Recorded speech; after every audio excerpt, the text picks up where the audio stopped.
Back now on CBS Mornings at 8:30 as tributes are continuing to pour in honoring former Miss USA Cheslie Kryst. Police believe the former attorney and entertainment correspondent took her own life on Sunday. She was known as a light who inspired others with her strength.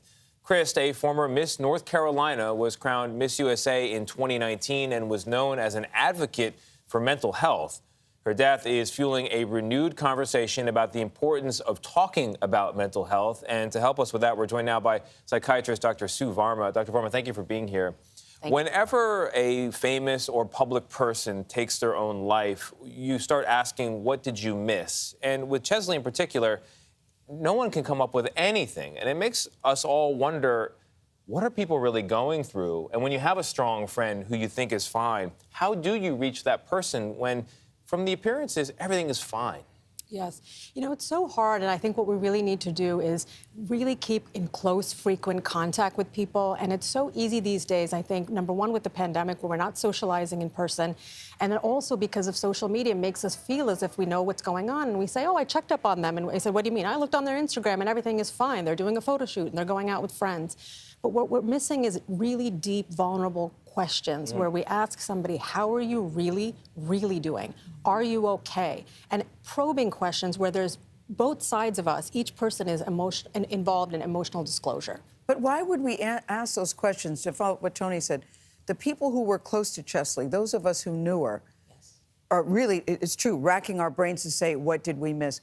Why would you even think to ask something like that when there are no apparent signs? None. You know, Gayle, when we see somebody and we say they look so put together, we don't ask, what did it take for them to hold it together? You know, and we don't realize that all of us, what we call the iceberg effect, we only see the success. We only see the 10% that's above water. We don't recognize that each of us really is struggling with something in our lives. And the question is how much, how deep, and how dark. What does the research show on something like this? Because I tell you, when I say I'm haunted by it, I really am.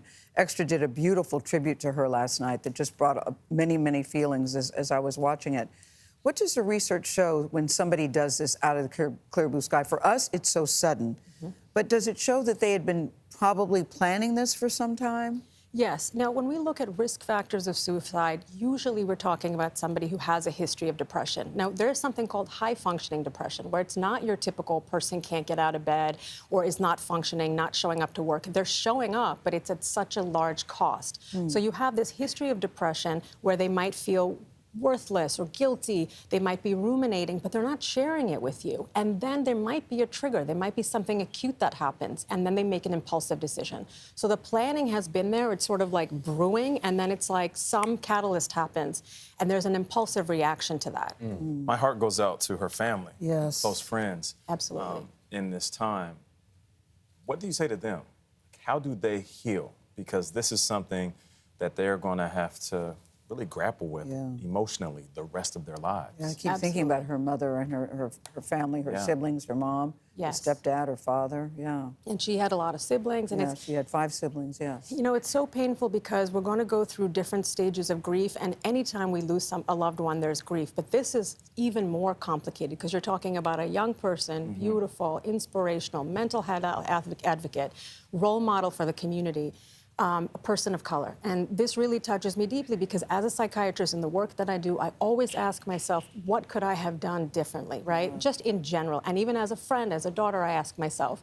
And one thing I want to say is don't beat yourself up. You're going to want to go back and play Monday morning quarterback. Hindsight, everything is 20/20. Oh, I could have, I should have, we should have done this. Yes, all we can do is move forward with this information as a public health announcement is check up on people, ask them the deep questions, make time for them, distraction-free, eye contact. Even if it's uncomfortable. Even if it's uncomfortable. But help me with this, Sue. How does someone, a person who seemed to have everything, gorgeous, smart, lots of friends, great job, well-liked, how does someone like that get to feel so alone, so desperate, and in such despair?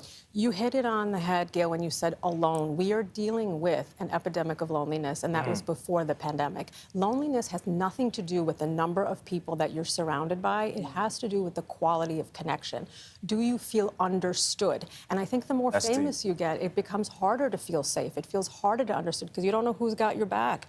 And you're always competing. There's a lot of pressure. There's a lot of expectation. And for women, body image issues, to feel that there's a timeline on our beauty, on our youth, on our contributions. And I remember reading something about her saying a statement that there's, you know, a finite limit to this. She was dealing, I don't know her and I don't know what she was dealing with, but there was a lot going on, I would imagine.